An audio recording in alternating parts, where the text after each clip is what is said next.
Assalamualaikum warahmatullahi wabarakatuh. Waalaikumsalam warahmatullahi wabarakatuh. Buya Sakur Yasin yang saya hormati. Siapa saya? Saya namanya Iwa Sungkawa. Iwa Sungkawa.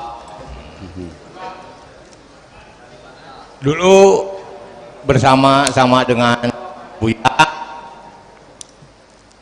pada tahun 1990 di saat umur saya 36 tahun.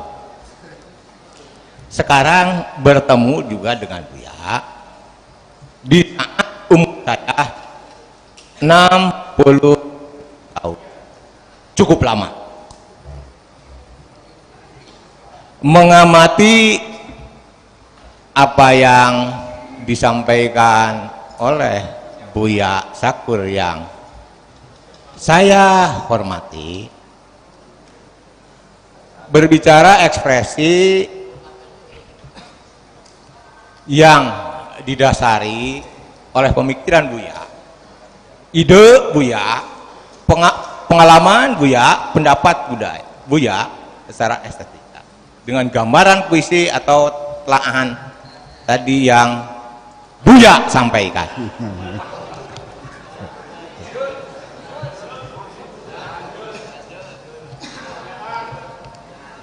Bentuknya secara estetika, keindahan. Memang gambarannya secara imajinasi. Menurut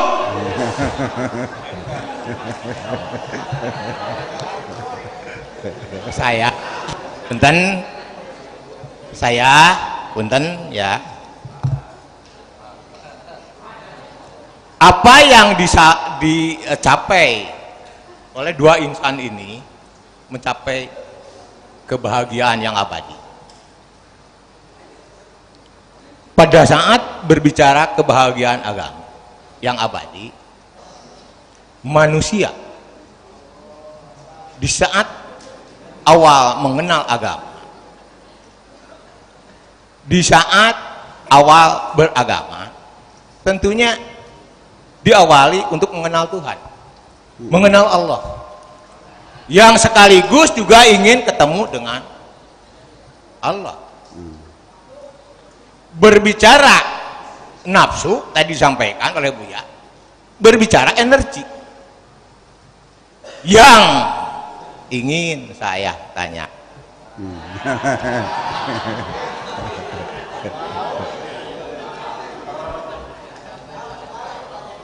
Berbicara nafsu, apakah itu lahirnya dari jiwa atau barangkali roh juga mempunyai nafsu? Gampang sebetulnya, mohon penjelasan dari Buya yang akhirnya saya ingin ketemu dengan Allah Subhanahu wa Ta'ala. Terima kasih.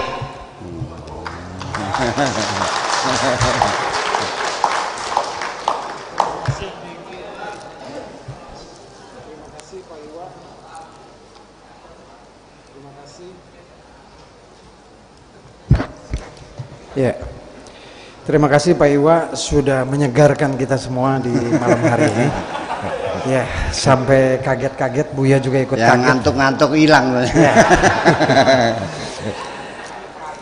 Iya, beliau mengapresiasi puisi Buya tentang kebahagiaan itu sesungguhnya adalah pada kondisi kita mengenal kepada Allah. Dan ingin berjumpa dengan Allah. Kemudian yang menjadi pertanyaan beliau adalah, apakah dalam jiwa terdapat aku atau roh, atau justru dalam jiwa ini memiliki aku? Aku dalam hal ini adalah bukan sosoknya, tetapi aku ini mungkin yang dimaksud oleh Pak Iwa ini adalah aku Allah, ya Pak Iwa. Ya. Begini, ini sesungguhnya mungkin belum pernah terpikir oleh orang ya, bahwa iblis itu terusir dari sorga karena menolak untuk bersujud kepada Adam, sehingga timbul rasa dendam dalam diri iblis. Terucap dalam ungkapannya, Bismillahirrahmanirrahim, ini Tuhan berkata,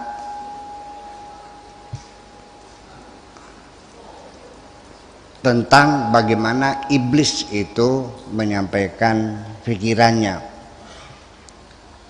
Qala fa bi'izzatika la ughwiyannahum ajmain illa ibadaka minhumul mukhlasin. Ini kalimat tidak bisa diterjemahkan dengan bahasa apapun.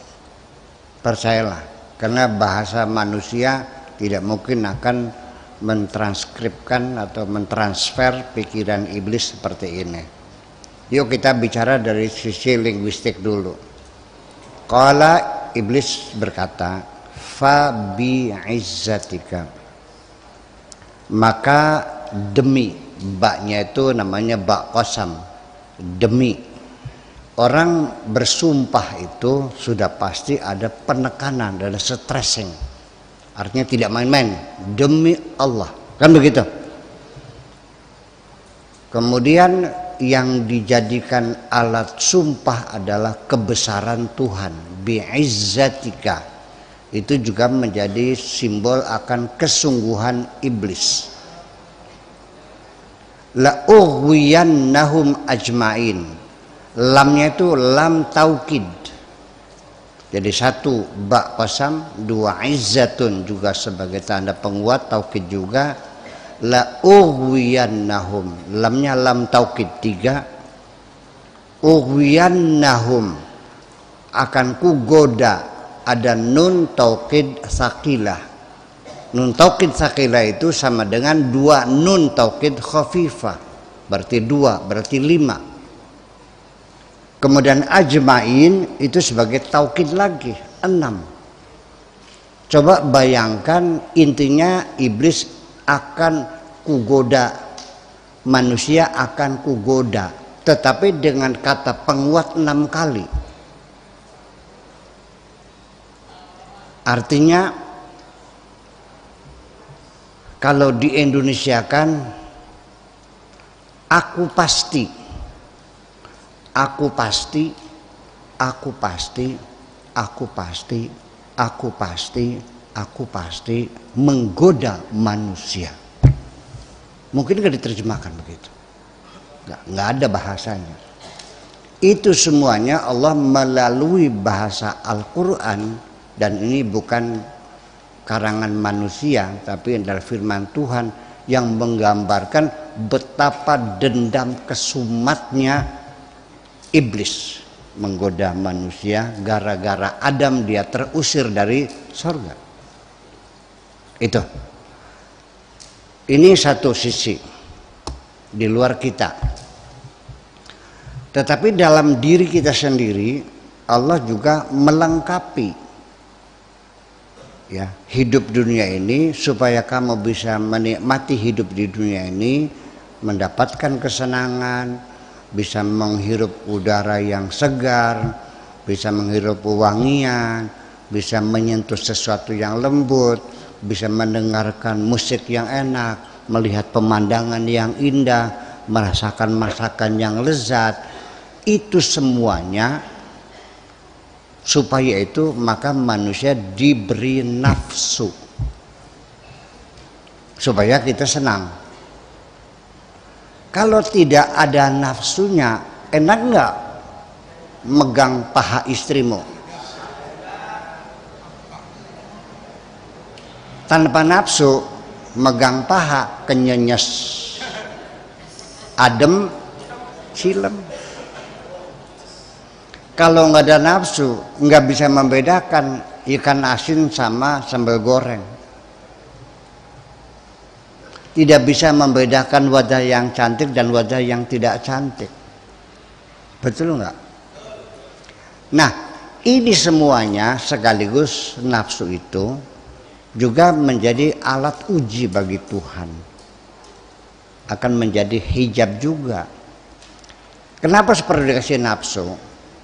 Karena bagaimanapun kita mencapai sesuatu, kalau dicapainya dengan mudah tanpa rintangan, hambatan, perjuangan, maka pencapaianmu itu akan dirasa hambar.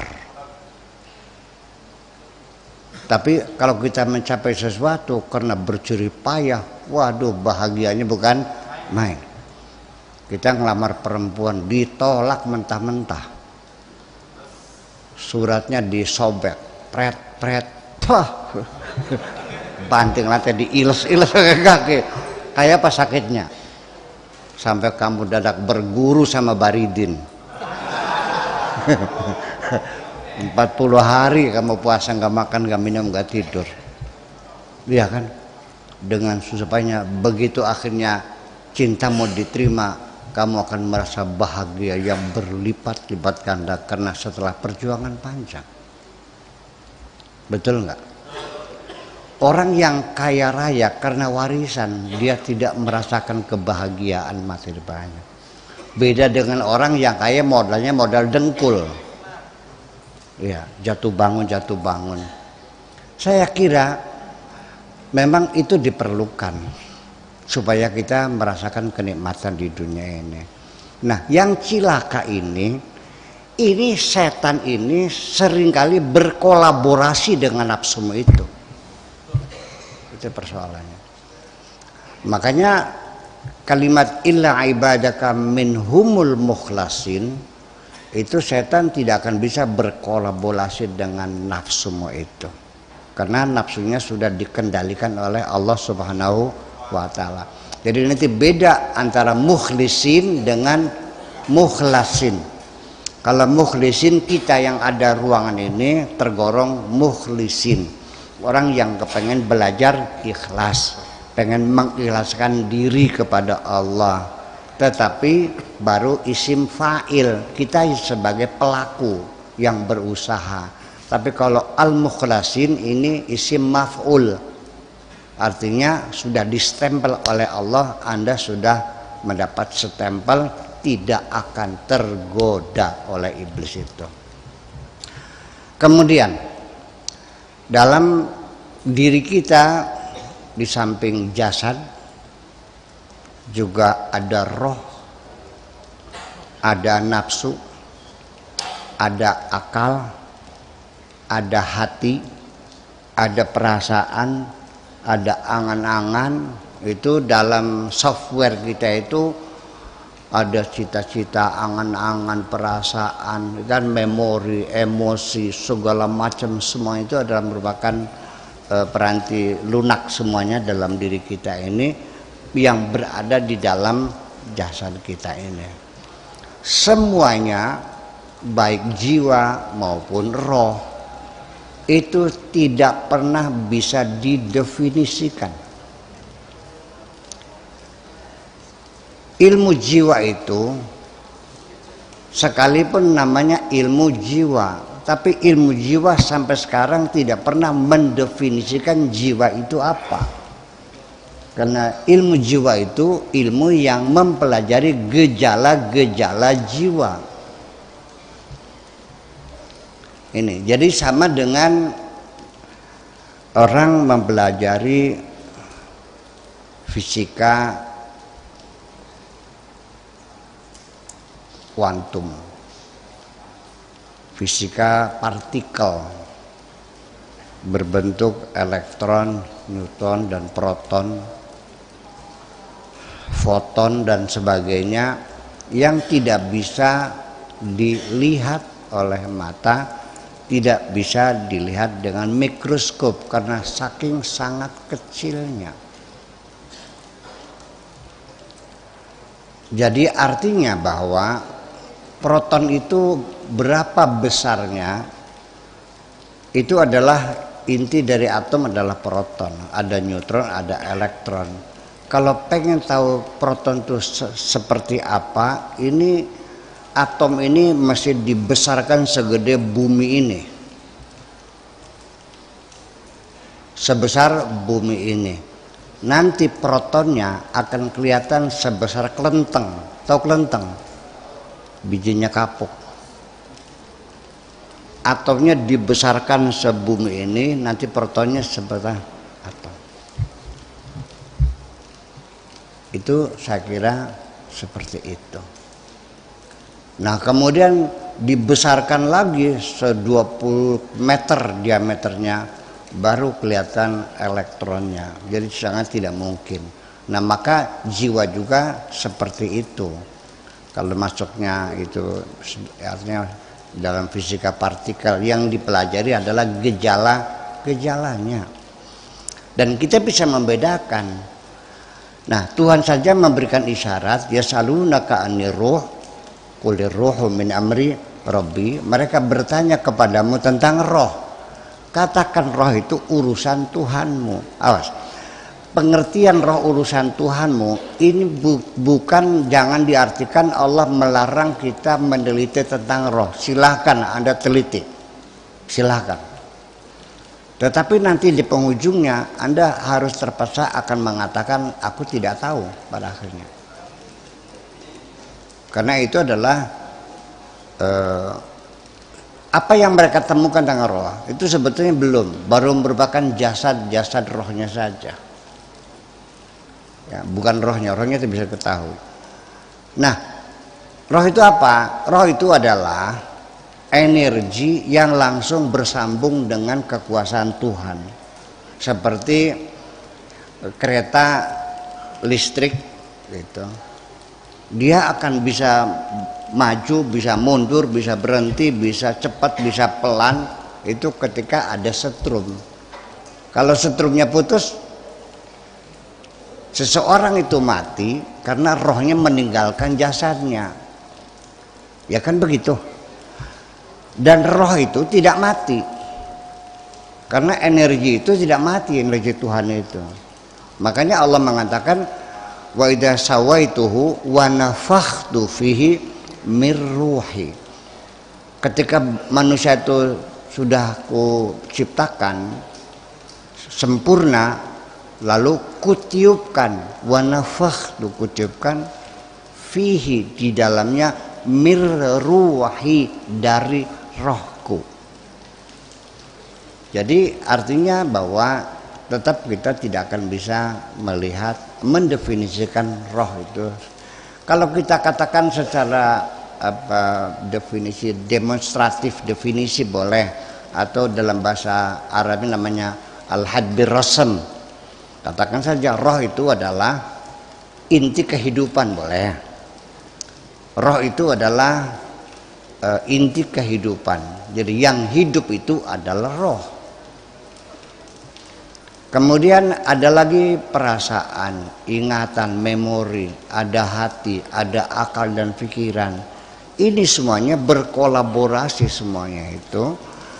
Jadi nanti kecerdasan, ada kecerdasan IQ, intelligent question, ada EQ, emotional question, ada SQ, spiritual question. Nanti otak itu ada otak kanan, ada otak kiri, ada otak tengah, ada otak depan, ada otak belakang, macam-macam lah.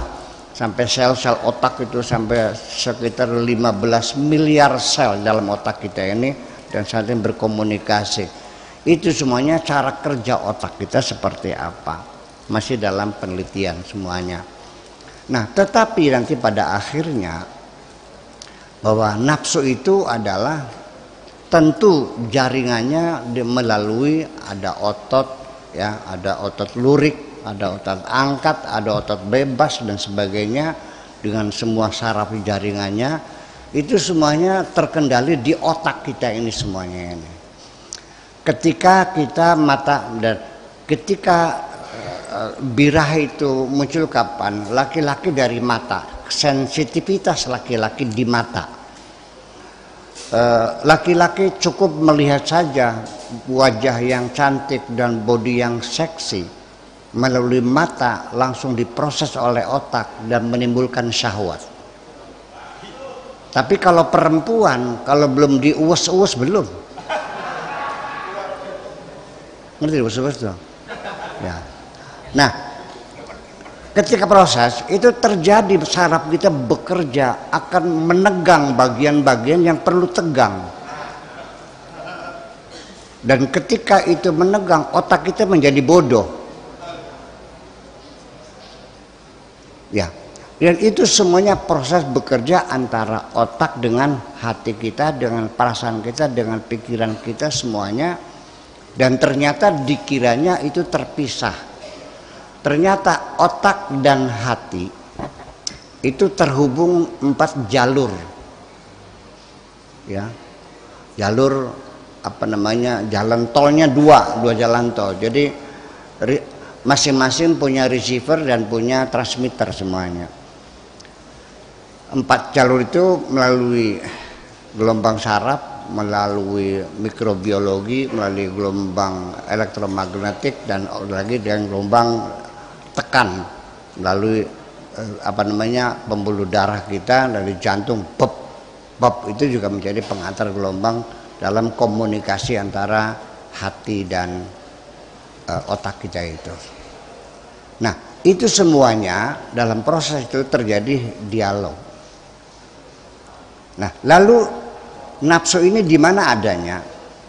Berkolaborasi dengan hati, dengan perasaan, dengan memori, dengan otak segala macam.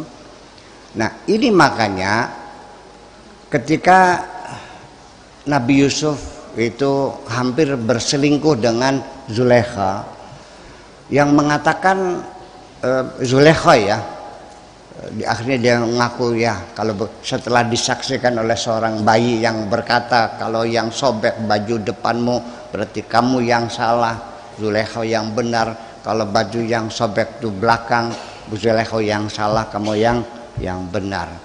Setelah itu akhirnya Zulaikha mengaku ya, saya bersalah. Disitulah dalam keluhannya wa ma ubarri'u nafsi inna nafsa la ammaratum bisu, bahwa saya tidak bisa melepaskan nafsu saya, selalu ikut dengan saya, dan saya tidak bisa melawan nafsu saya, terus menggoda saya. Wa ma ubari'u nafsi inna nafsa la ammaratum bisu, karena nafsu itu selalu ngajaknya yang nggak benar, selalu mengajak perbuatan yang dosa. Tetapi di sini ada tambahan illa ma rahima rabbi, kecuali orang yang disayang oleh Allah. Jadi logikanya Pak Iwa, bukan kita memerangi nafsu, kita akan kehabisan tenaga, nafsu tidak bakal mati karena dia eksis bersama kita ini. Jadi bagaimana caranya? Yaitu caranya bagaimana illa ma rahima rabbi, kecuali disayang oleh Allah. Jadi untuk melawan nafsu itu jangan kamu mengumpulkan tenaga untuk membunuh nafsu, tidak mungkin terjadi. Masih mending kamu mengambil langkah berikutnya, bagaimana caranya supaya Allah sayang kepada kamu. Kalau engkau disayang Allah, nanti Allah yang mengurangi volume nafsu itu sendiri. Paham nggak? Karena yang mampu untuk mengurangi volume itu hanya Allah Subhanahu wa Ta'ala. Nah, makanya di sini jadi persoalan. Jadi Pak Iwa nggak usah membunuh nafsu, nafsu nggak bakal mati, dia akan hidup lagi.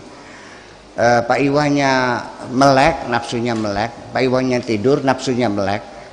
Pak Iwanya berdiri, nafsunya berdiri. Pak Iwanya duduk, nafsunya berdiri. Jadi lebih siap menggoda kita.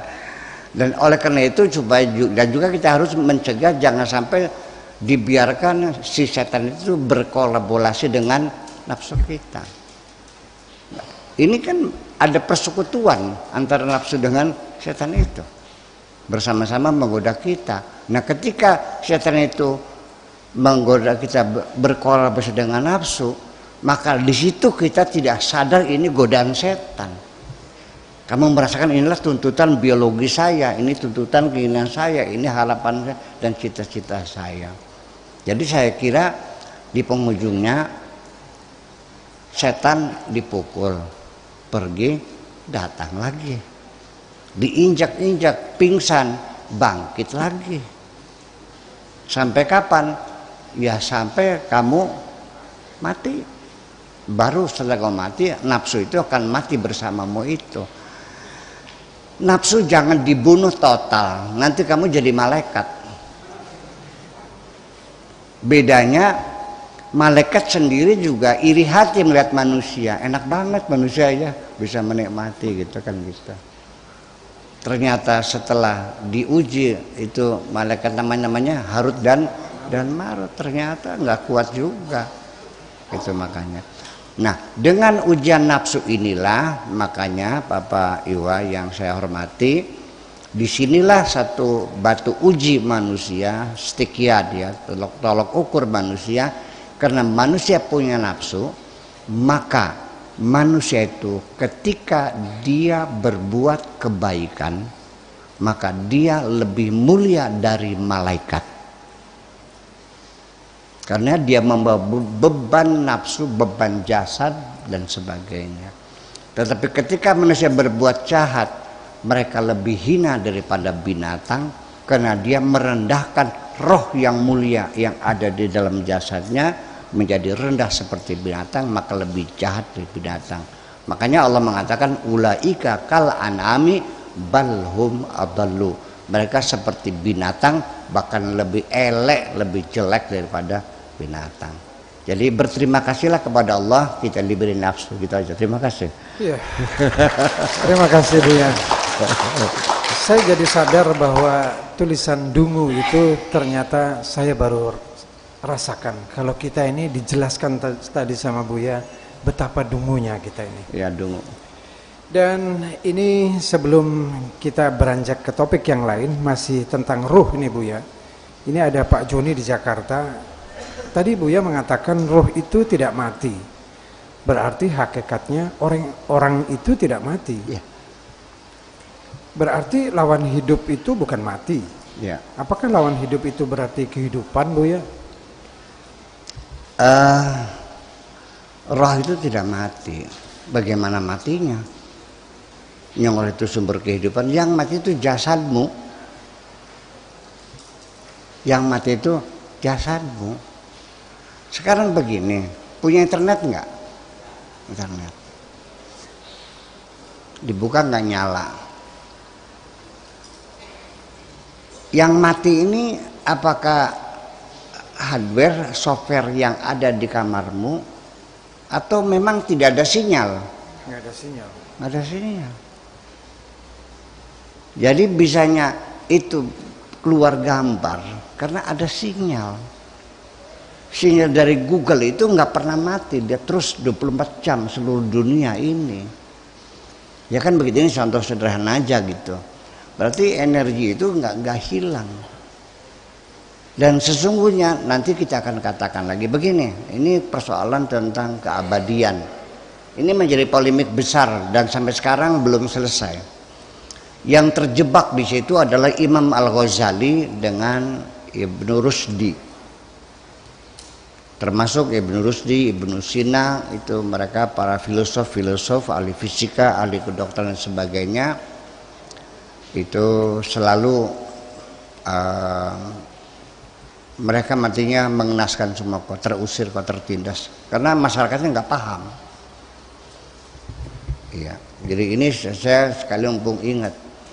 Yang kau bangga-banggakan Imam Syafi'i itu matinya dikeroyok orang kok. Abu Hanifah matinya digebukin di penjara, nggak mati-mati, akhirnya diracun oleh raja tuh. Ahmad bin Hanbal sampai pingsan, sampai tua di penjara. Jadi ternyata orang-orang pintar dalam sejarah dunia selalu menjadi korban dari masyarakat yang goblok gitu. Nah, Imam Ghazali terjebak. Mungkin kesalahpahamannya kepada Ibnu Rusdi. Karena itu Ibnu Rusdi berhipotesa bahwa keabadian alam. Alam itu abadi. Sedangkan akidah Ahlussunnah Jamaah tidak demikian. kullu man yabqa fanin wa huwa apa sih? Kullu man 'alaiha fan. Kullu man 'alaiha fanin wa yabqa wajhu rabbika dzul jalali wal ikram. Semua apa yang ada di bumi ini semuanya akan binasa, yang abadi hanya wajhu rabbika saja. Ini Imam Ghazali salah paham sebetulnya. Yang dimaksudkan keabadian alam itu bukan alam abadi sejajar dengan keabadian Tuhan, tapi Tuhan itu abadi, dan abadinya Tuhan dalam arti bahwa Tuhan mencipta, tidak pernah berhenti, selama terus mencipta dan mencipta dan mencipta dan tidak pernah berhenti mencipta. Jadi alam itu abadi karena dicipta oleh Allah terus menerus. Jadi abadi penciptaannya sebetulnya, bukan, itulah kesalahpahaman. Tapi akhirnya Imam Ghazali juga minta maaf, tapi sudah terlambat. Iya kan, sudah keburu marah dulu. Oke lah, itu terjadi semacam itu. Jadi artinya bahwa kita mau nanya, saya mau nanya, apakah Anda mengira bahwa nanti alam ini hancur terus akhirnya tidak ada apa-apa gitu? Dalam teori Big Bang sendiri itu masih memungkinkan akhirnya akan begini. Teori-teori alam semesta yang sementara bermunculan dari teori bintang kembar, dari teori nebular, dari teori macam-macam teori teori gas alam semesta, dan terakhir semuanya gugur karena tidak bisa menjawab, tidak bisa menyampaikan argumentasi tentang tentang pertanyaan-pertanyaan itu. Yang masih bertahan sekarang adalah teori Big Bang yang dikemukakan oleh Abel